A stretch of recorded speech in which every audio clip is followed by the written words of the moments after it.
Saudara Presiden Joko Widodo menilai situasi pemilu 2024 ini terkadang menjadi sedikit memanas karena sejumlah hal. Tetapi situasi yang panas itu jangan kemudian dikompor-kompori untuk menjadi semakin panas. Awalnya Joko Widodo meminta para pengusaha untuk tidak takut untuk berinvestasi di IKN, saudara. Joko Widodo pun memastikan pembangunan IKN akan terus dilanjutkan. Walaupun 2024 nanti Presiden akan berganti dari dirinya ke pemenang Pilpres 2024. Joko Widodo lantas menyinggung dinamika politik menjelang pemilu 2024. Ia pun menggaransi agar pengusaha tidak takut berinvestasi di IKN meski saat ini hingga tahun depan Indonesia sedang melaksanakan proses demokrasi. Takut apa lagi? Takut pemilu. Ini kadang-kadang apa? Kita ini kan sudah berapa kali pemilu langsung.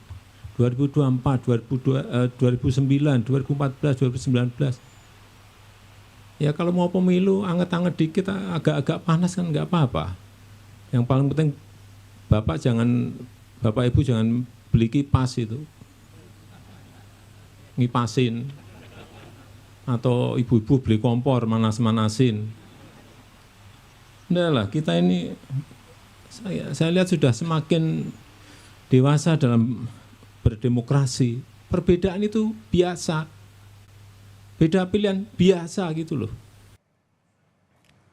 Presiden Joko Widodo menilai situasi pemilu 2024 memang terkadang sedikit panas, tetapi situasi yang panas itu jangan kemudian dikompor-kompori untuk menjadi semakin panas, saudara.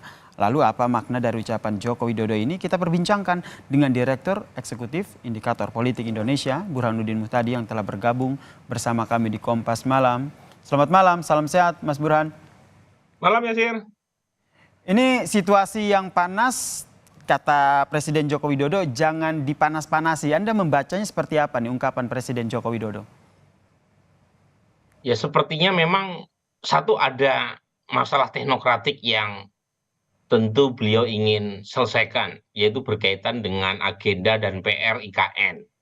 Dan sejauh ini banyak sekali pengusaha, investor, baik dalam negeri atau luar negeri yang wait and see, karena menunggu hasil pemilu.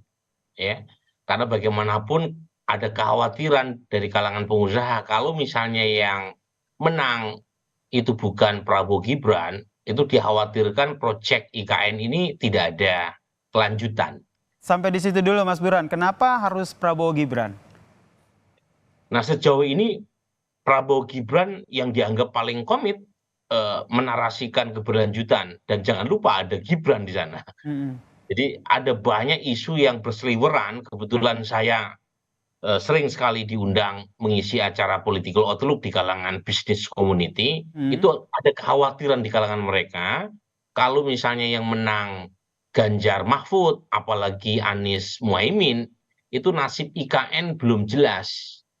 Nah, jadi itu kekhawatiran yang real, yang kemudian kira-kira Presiden Jokowi ingin mengadres isu tersebut agar para investor itu langsung menginvestasikan dana mereka. Sejauh ini kan investasi itu kebanyakan datang dari pemerintah, sementara dari kalangan non-pemerintah masih wait and see. Nah, Jadi pertanyaannya, saya potong sebentar. Ini menarik seperti yang tadi Anda sampaikan, apalagi kalau yang menang Prabowo Gibran begitu, ini lebih aman menurut Anda. Kenapa kalau Ganjar, Pranowo dan juga Mahfud MD ini nih tidak? Nah, sejak Gibran dicalonkan sebagai cawapres Prabowo, itu PDI Perjuangan sebagai pengusung utama Ganjar Mahfud kan seperti ada jarak di situ. Jadi bahkan belakangan PDI Perjuangan lebih oposisi ketimbang partai oposisi. Jadi ada semacam kekhawatiran dari kalangan business community, ini yang saya dengar langsung ya, karena saya mengisi acara besar di kalangan para investor, itu nggak sekali dua kali, sering sekali belakangan menjelang pemilu, ada kekhawatiran semacam politik balas dendam. Kalau misalnya Prabowo Gibran kalah, yang menang Ganjar Mahfud, itu banyak koreksi terkait dengan kebijakan Presiden Jokowi. meskipun sudah diundang-undangkan IKN, tetapi kekhawatiran itu real. Nah, makanya sampai sekarang investasi non pemerintah atau swasta dari dalam maupun dari luar negeri itu banyak yang menunggu proses pemilu.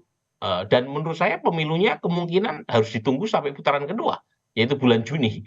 Karena Oke. per hari ini tidak ada yang menang satu putaran. Mhm, mhm. Nah, pada titik itu Presiden Jokowi ingin mengurangi kadar kekhawatiran itu.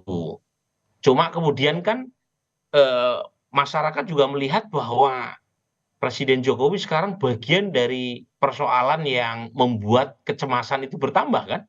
Mhm. Kenapa demikian? Karena ada Gibran. Jadi masuknya Gibran dalam gelanggang elektoral membuat ya semacam was-was di kalangan para pelaku ekonomi, pelaku usaha. Sebab bagaimanapun kan per hari ini kita juga belum tahu siapa yang unggul. Dan karena ada Mas Gibran yang maju sebagai cawapres Pak Prabowo, muncul isu-isu yang terkait dengan memanasnya hubungan antara Presiden Jokowi dengan partai pendukung utama pemerintah, yaitu Mhm. PD Perjuangan. Yang Ber kedua, mhm. isunya juga mulai awalnya kan saya termasuk orang yang senang ya, tidak muncul isu komunis, tidak muncul isu politik identitas, Mhm. tetapi kan bergeraknya pada isu terkait dengan netralitas aparat, terkait dengan isu kecurangan, gitu ya, terkait dengan isu pelemahan institusi demokrasi, sesuatu yang tidak kalah mengkhawatirkan dibanding isu politik identitas. Berarti Joko Widodo sendiri ini sadar betul bahwa ada gesekan di situasi pemilu ini sehingga kondisinya yang sudah panas, sehingga akhirnya memention ya, yang sudah panas ini jangan dipanas-panasi, apalagi setelah Dan putranya Gibran Rakabuming Raka ini menjadi bacawa pres Prabowo. dan jangan lupa ya Sir ya, Mhm. bahkan dibanding 2019, menurut saya kita patut lebih khawatir sekarang. Kenapa demikian? Kenapa?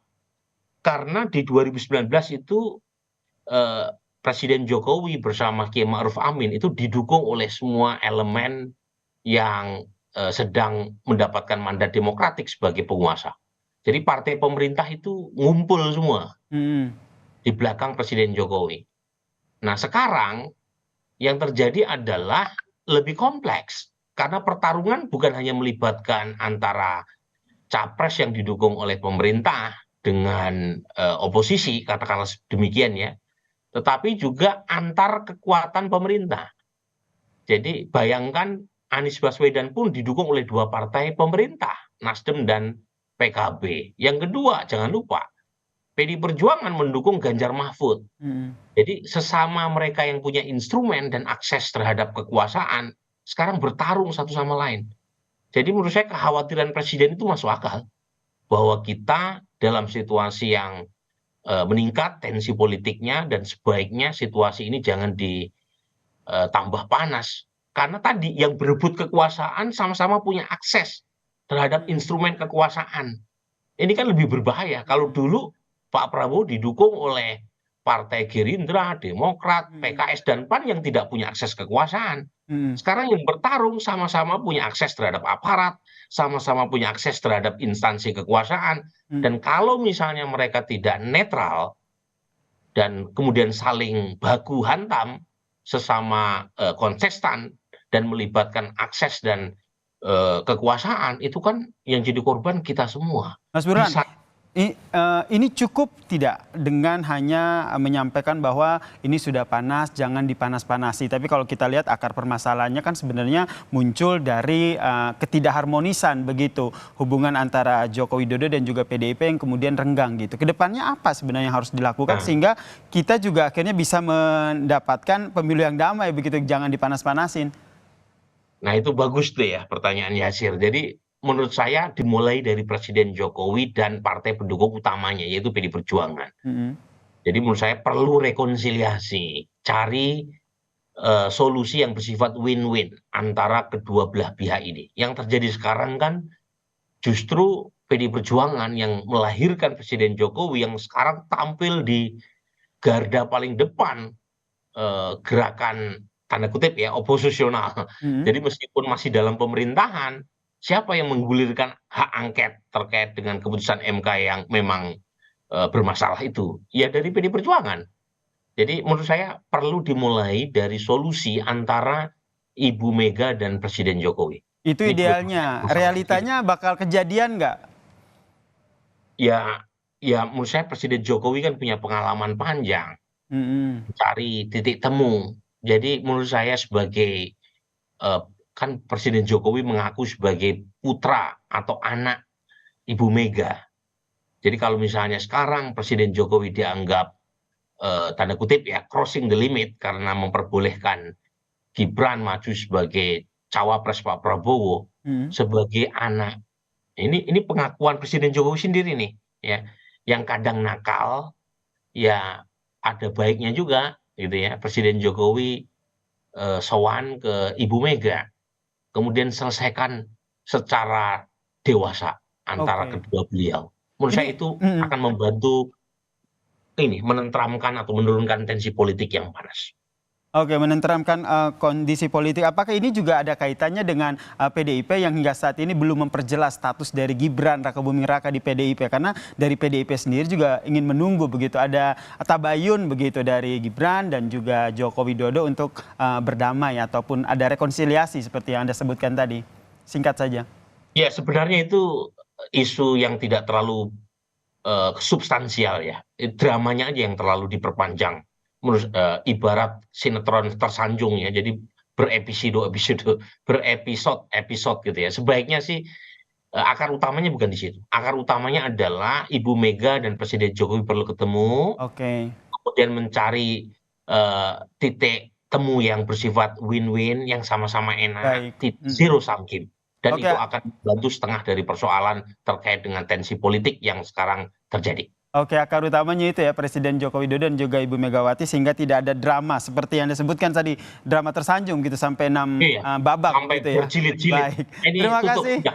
Terima kasih Ya, Direktur Eksekutif Indikator Politik Indonesia, Mas Burhanuddin Muhtadi telah bergabung bersama kami di Kompas Malam. Salam sehat Mas Burhan. makasih. Dan